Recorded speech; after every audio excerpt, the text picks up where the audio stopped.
बंदों से हरिवंश के चरण कमल सुख धाम, जिनको वंदत नेते छैल छवेलो श्याम। हरित अक्षर बीज ऋषि वंशी सती सुवैश, नख सुख सुंदर ज्ञान धर, जय जय श्री हरिवंश।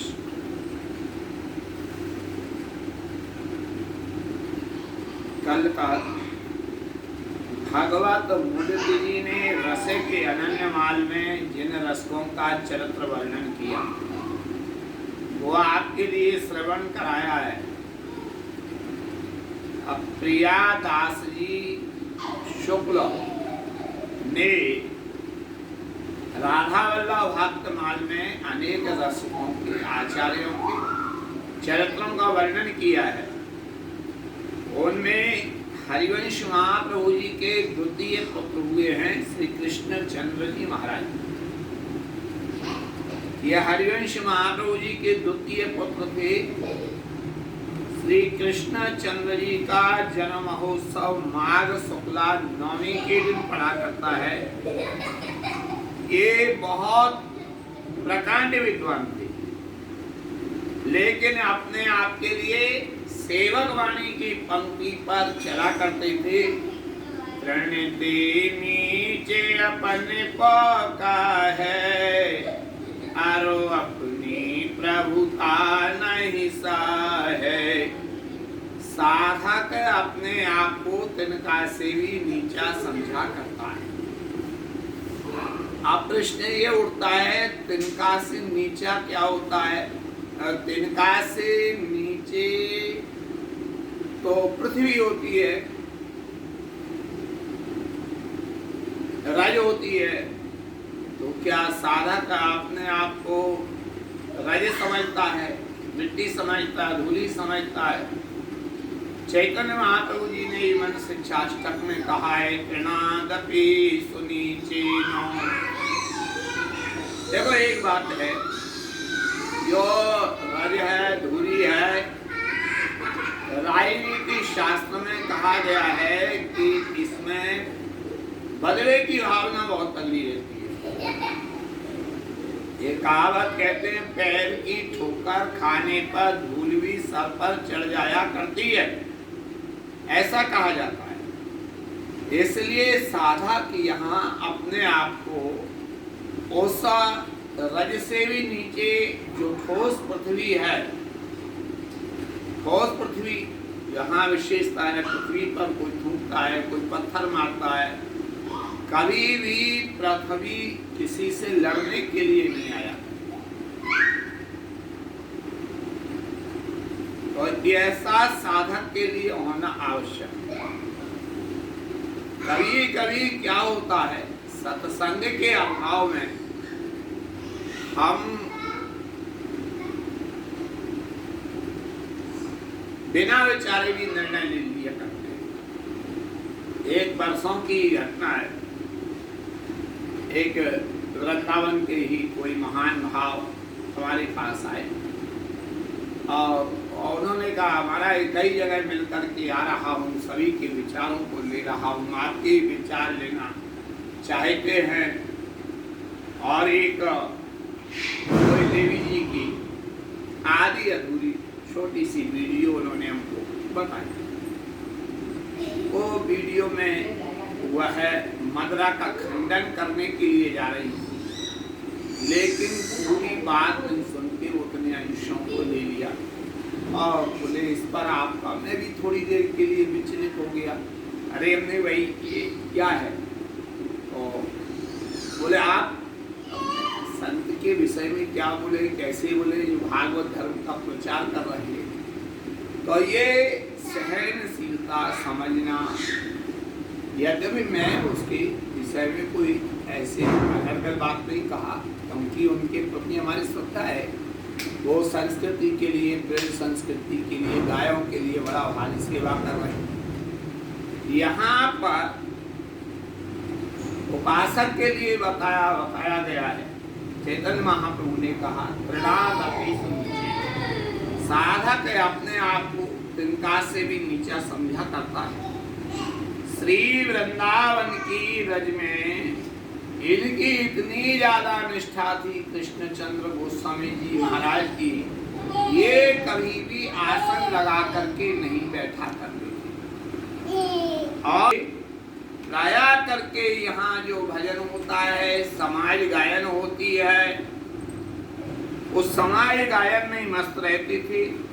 इन्होंने वेदांत सूत्रों पर श्री राधा वल्लभ भाष्य एवं कर्णानंद उप राधा सुधानिधि और कई ग्रंथ निर्माण किए, परंतु बहुत से अभी तक खोजने पर भी अप्राप्त हैं। और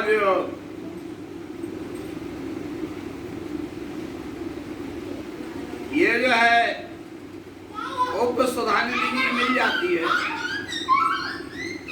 आपने एक श्लोक में कहा है कृष्णचंद्र गोस्वामी जी महाराज ने, सर्वाम्नाय शिखा विबोध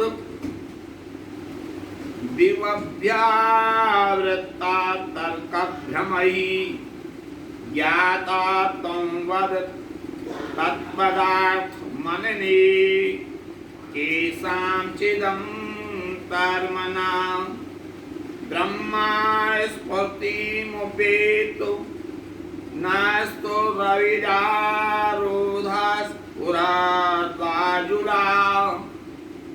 प्रासादि निवसञ्चकास्तु हृदये श्रीराधिका वल्लभा।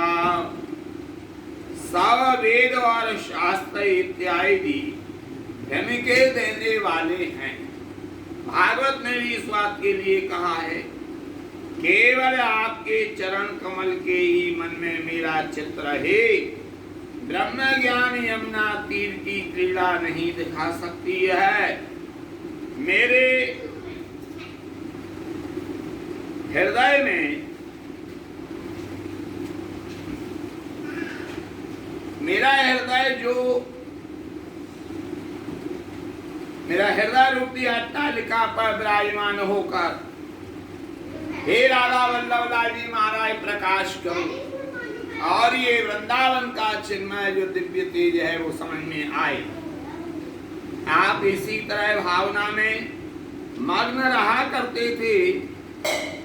एक समय द्रविड़ देश निवासी सन्यासी आपकी प्रशंसा सुनकर के यात्रा पर निकल पड़े। कांची मंडल त्रिवल्लूर नामक ग्राम से प्रस्थान करके चले हुए शंकर मतावलंबी यात्रा करता हुआ मथुरापुरी आया।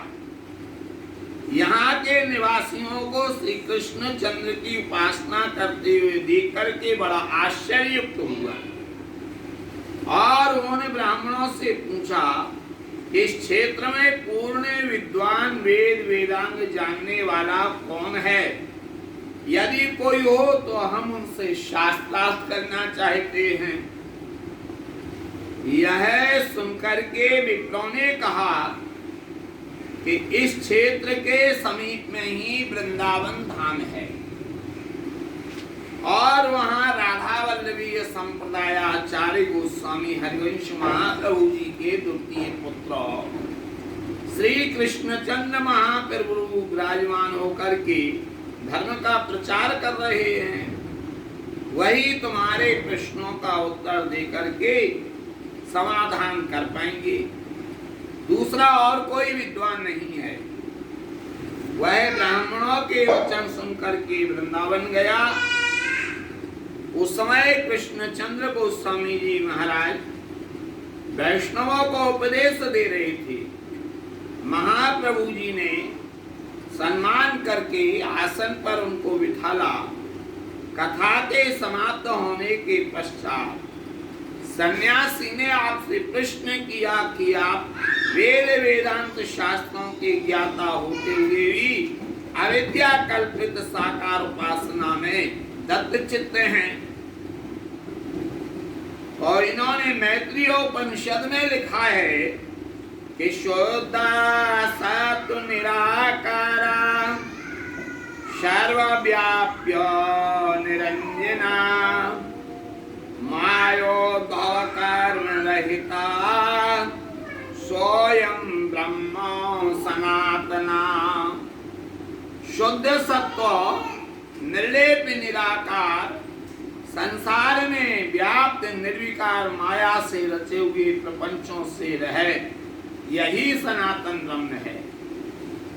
वहीं ब्रह्म तापिनोपनिषद में कहा है आरोपिता गुणास्ता इसमिन् नित्युक्ति ब्रह्म कारिणम् एकमेवा द्वितीयम् ब्रह्म। माया में जिसने गुण आरोपित किए वही ब्रह्म कारण है।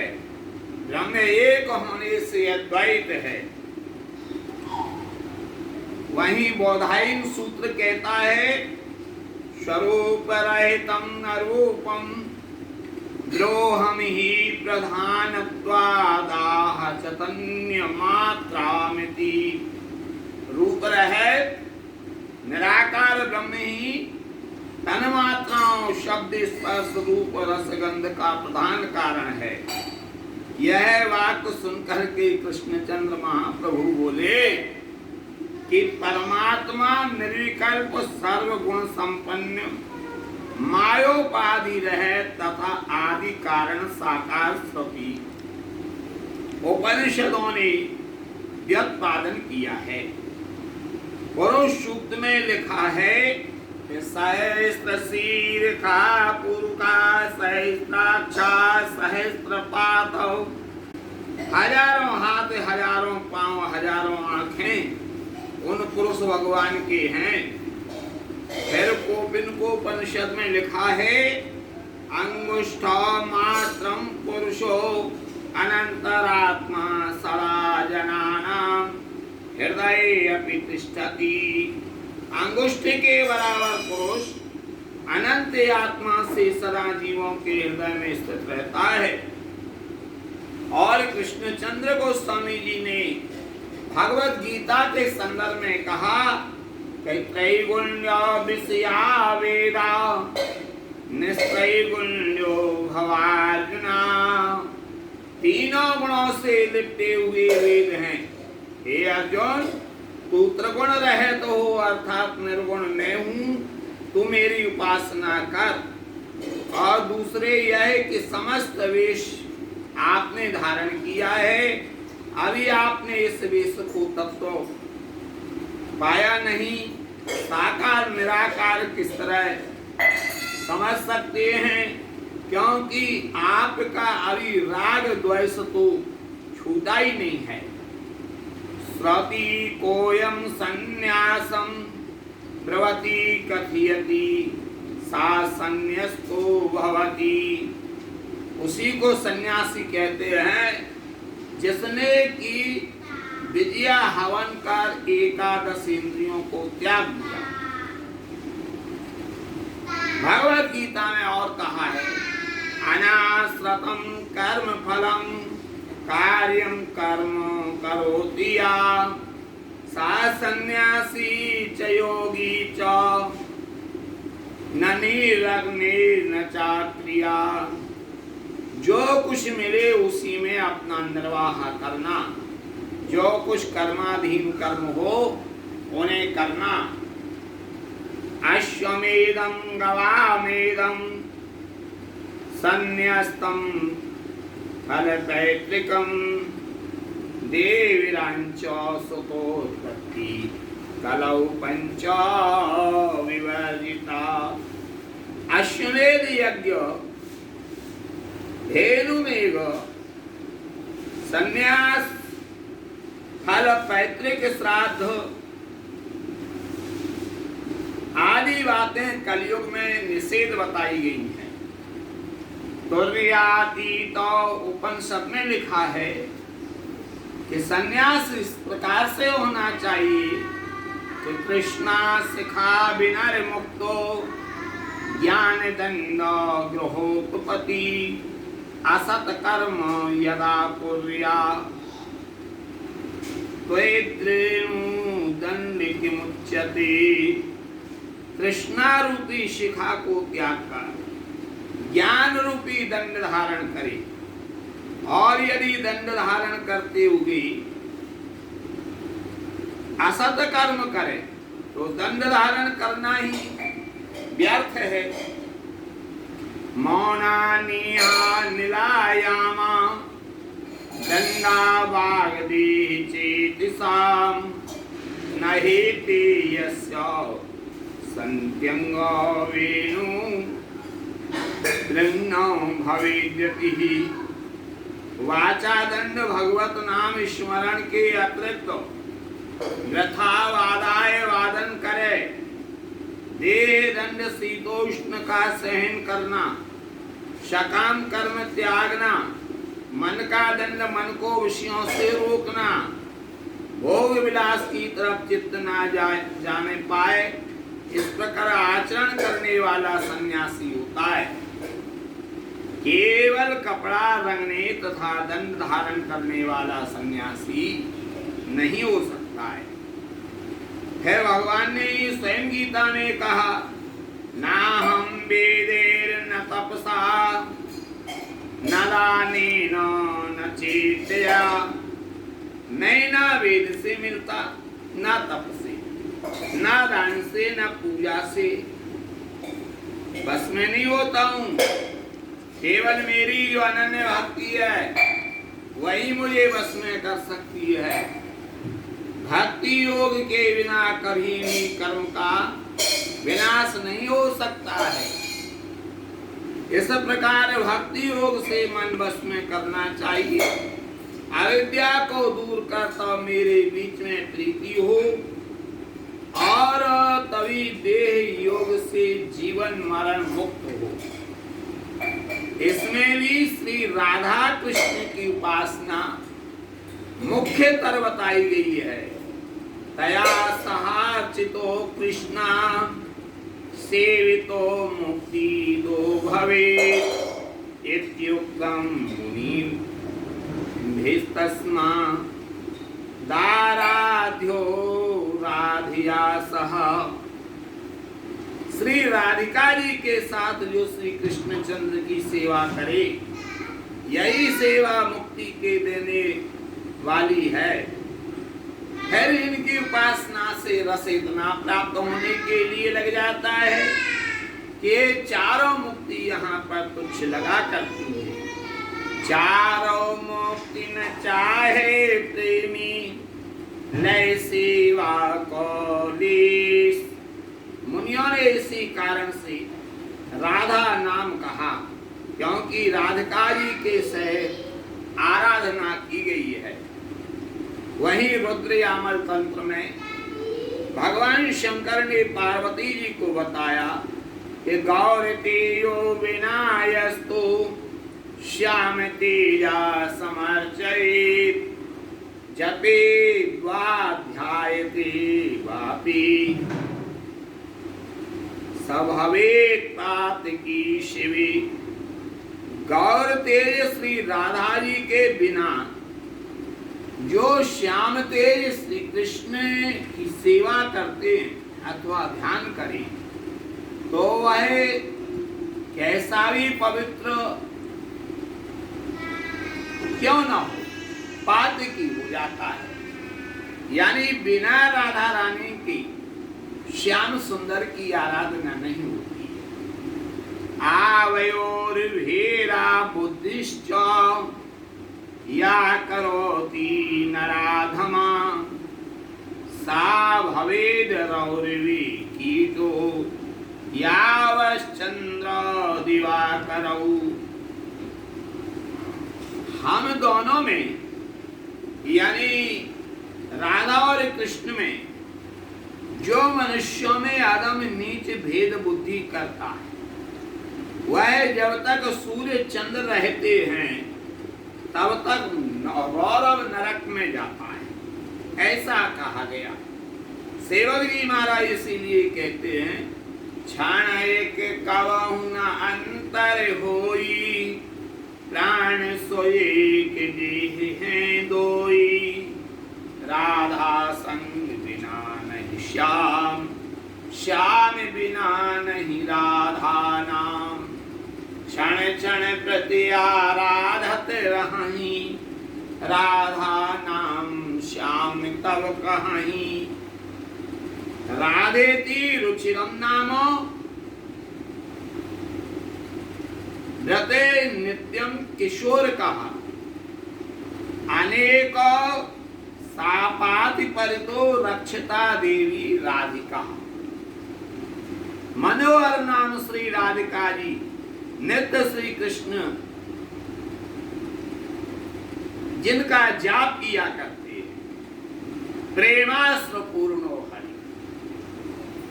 इसी नाम को जो मनुष्य ले, उसके अनेक तापत्रय अध्यात्म आदि भौतिक आदि दैविक ये नष्ट हो जाते हैं और श्री राधा उनकी रक्षा करती है।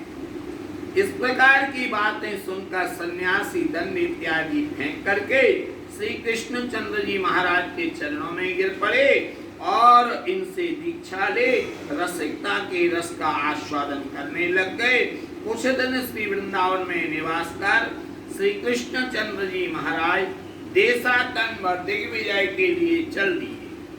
देश देशांतरों में विजय पताका फहराते हुए आप काशी जी पहुंचे थे और आपने 11 दिन तक शास्त्रार्थ करके काशी जीत करके और वहां से दिग्विजय पत्र लिखवा करके प्रयागराज को प्रस्थान किया था।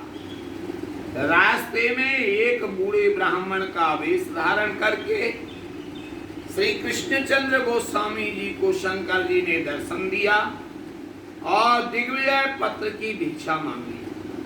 कहा, मेरे स्थान को क्यों कलंक लगाते हो? तो श्री कृष्णचंद्र महाप्रभु जी ने कहा, आप किस तरह जान गए कि थोड़े ही दिन मेरी आयु है? तब श्री महादेव जी ने अपना स्वरूप प्रकट कर दर्शन दिया और कहा कि तुम्हारी आयु केवल 12 दिन की और है। तब आपने प्रमाण पत्र श्री शिव जी को दे दिया और प्रयाग की तरफ प्रस्थान कर गए। वहां आपने यमुना जी का स्नान करके आसन पर बैठ श्री वृंदावन और श्री राधा वल्लभ जी के चरणों का ध्यान किया। वहीं आप अंतर ध्यान हुए। आज भी प्रयागराज के झूसी में श्री कृष्णचंद्र जी महाराज की समाधि है। उसी जगह आपकी बैठक आद्यावधि बनी हुई है। यद्यपि हित परमानंद जी महाराज ने अपने नित्य हित मंडल यात्रा और सेवा कुंज परिक्रमा में सेवा कुंज में इनकी आसन बताई है, लेकिन ये आसन से तात्पर्य समाधि से नहीं है। यहाँ सेवा कुंज में बैठा करते थे। इनकी समाधि तो प्रयागराज में प्राप्त होती है। इनके 2 पुत्र श्री वृंदावन दास जी माघ सुदी अष्टमी, दूसरे ये इनके सेवक हैं छबीलास। इनके शिष्य मुख्य हैं रामदास जी हुए, अनंत भट्ट जी हुए, भावन भट्ट जी हुए, गोपाल दास जी हुए, राम रतन जी हुए, नायक मुकुंद जी हैं, प्रमोदानंद ब्रह्मचारी हैं, हीरानंद मिश्र हैं, लाल सखी जी इन्हीं की शिष्य हैं, चिंतामणि दास जी हैं, गौरी दास जी हैं। ऐसे बड़े बड़े नाम प्राप्त होया करते हैं जो इनके शिष्य थे। ये बड़े अनन्य रसिक थे।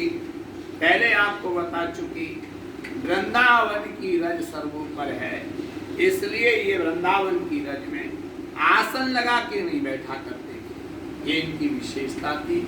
ऐसे थे हमारे गोस्वामी श्री कृष्णचंद्र जी महाराज। जय जय श्री हरिवंश, जय जय श्री